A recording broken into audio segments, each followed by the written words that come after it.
Dahulu kala, di suatu desa kecil dekat lembah yang asri, tersebutlah dua bersahabat bernama Embro dan Pipo. Mereka adalah tipe pemuda yang berambisi untuk menjadi orang terkaya di desanya. Mereka kerap membicarakan impian dan ambisi mereka itu akan kekayaan, kehidupan, dan gaya hidup yang ingin mereka miliki nantinya.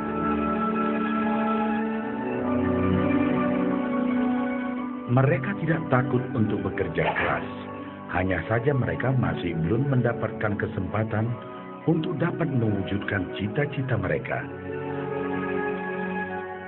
Tanpa putus asa, mereka terus mencari dan mencoba gagasan-gagasan baru untuk mendapatkan kesempatan tersebut.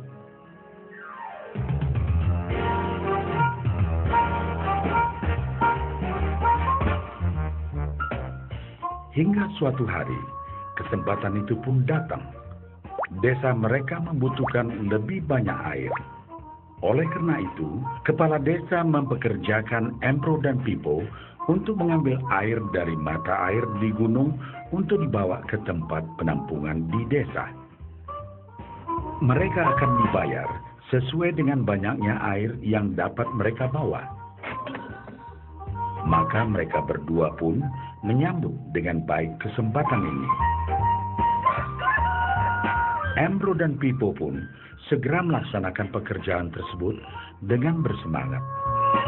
Setiap hari, sejak pagi hingga sore, mereka bergegas menuju mata air dengan membawa ember masing-masing.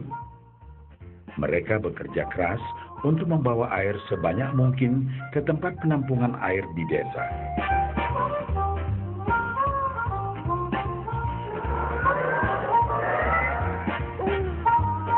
Menjelang sore hari, mereka pun pulang dengan membawa upah dari hasil jerih payah mereka hari itu. Embro merasa puas sekali dengan pekerjaannya itu dan besarnya upah yang ia dapatkan. Dia yakin bahwa dengan pekerjaannya ini, ia bisa segera mewujudkan cita-citanya. Bahkan untuk menambah penghasilannya, Embro membuat ember yang lebih besar agar dapat lebih banyak membawa air. Embro yakin dengan penghasilannya sebesar itu, tak lama lagi ia bisa segera membeli sapi dan memiliki gubuk baru yang ia idam-idamkan.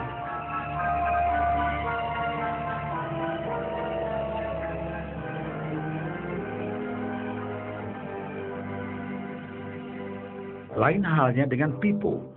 Dia merasa tidak nyaman dengan cara yang mereka lakukan itu. Ia mencari cara yang lebih nyaman untuk mendapatkan lebih banyak uang. Suatu hari, Pipo mendapat sebuah gagasan.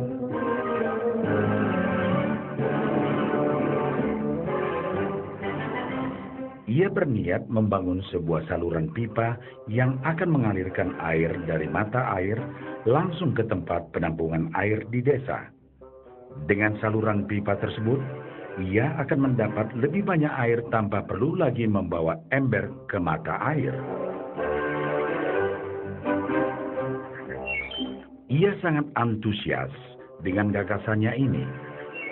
Pipo pun mulai menceritakan gagasannya ini kepada Embro dan mengajaknya bekerja sama.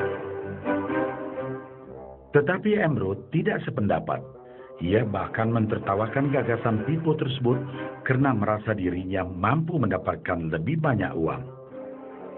Embro pun lebih sering lagi mengambil air dengan ember dan bahkan menggunakan ember yang lebih besar agar dapat membawa lebih banyak air ke desanya.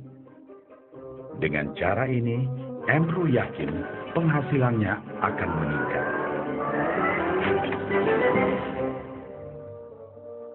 Pipo akhirnya memutuskan untuk mewujudkan sendiri gagasannya itu. Dia mengerti bahwa tidaklah mudah untuk membangun dan menyelesaikan saluran pipa tersebut. Dibutuhkan beberapa tahun untuk bisa menyelesaikan dan menikmati hasilnya. Namun tekadnya telah bulat. Ia pun tetap bekerja mengangkat air dengan ember setiap hari seperti biasa. Tetapi di akhir minggu dan setiap ada waktu luang, Pipo bekerja keras menggali tanah yang banyak berbatu untuk membangun saluran pipanya. Pada bulan-bulan pertama, hasilnya hampir tidak kelihatan. Orang-orang desa mulai banyak mentertawakan dan mencemooh Pipo. Mereka menjulukinya Pipo si manusia saluran pipa.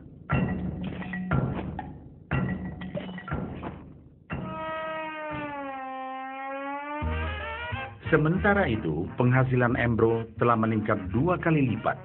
Ia sudah berhasil membeli sapi dan memiliki gubuk baru yang lebih besar. Gaya hidupnya pun sudah mulai berubah.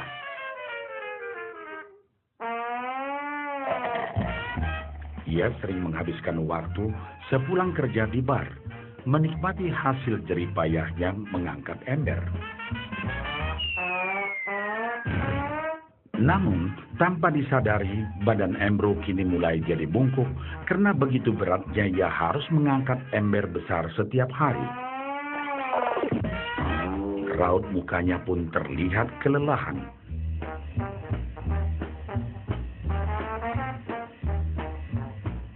Semakin hari, semakin sedikit air yang dapat dibawanya karena tenaganya berkurang seiring bertambahnya usia.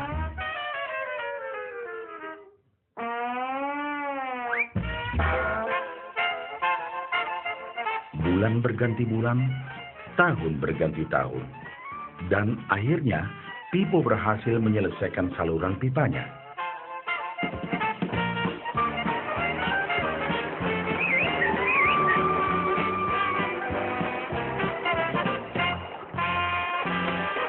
Kini, tanpa perlu bersusah payah mengangkat ember, Pipo akan mendapat lebih banyak uang berkat air yang terus mengalir memenuhi tong-tong air di tempat penampungan.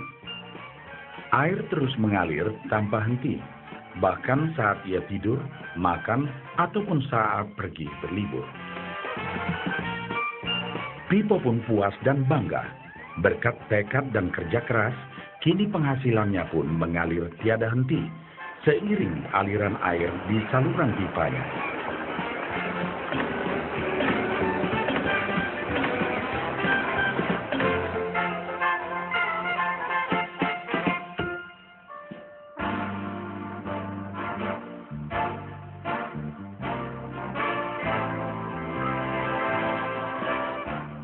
Setelah melihat cerita Embro dan Pipo, kita sadari bahwa cerita mereka menggambarkan kehidupan kita.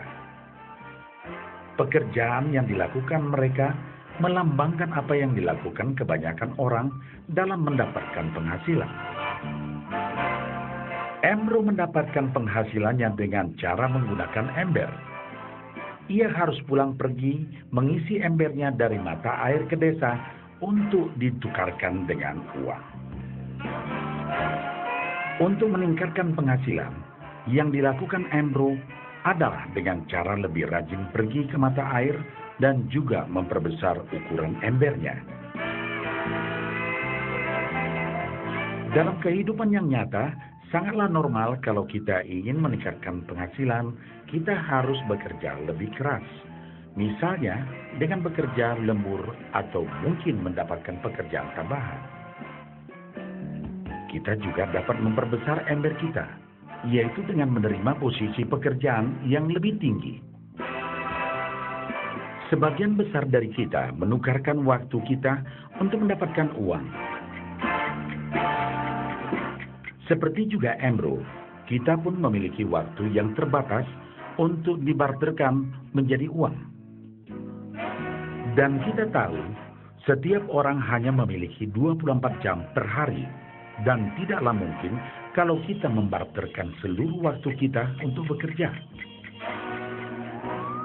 Dan yang lebih sulit lagi, yaitu jika kita tak mampu lagi membarter waktu kita, karena alasan usia, kesehatan, ataupun alasan lainnya, sehingga penghasilan kita terhenti sama sekali.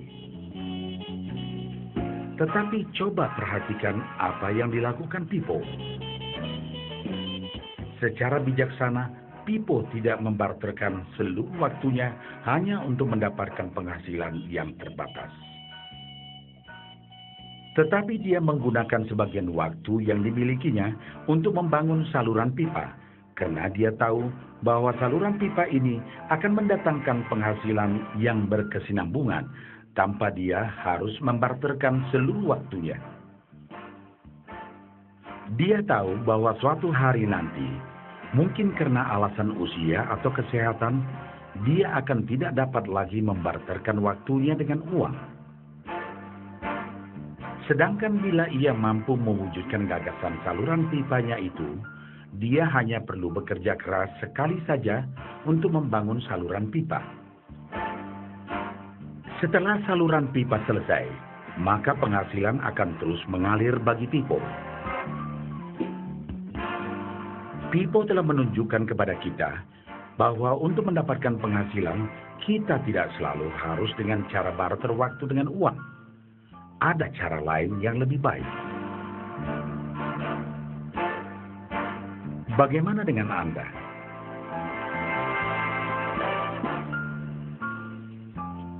Apakah Anda masih seperti Embro yang membarterkan waktu Anda untuk mendapatkan penghasilan? Atau Anda ingin mengikuti jejak Pipo dengan mulai membangun saluran pipa untuk mendapatkan penghasilan yang berkesinambungan?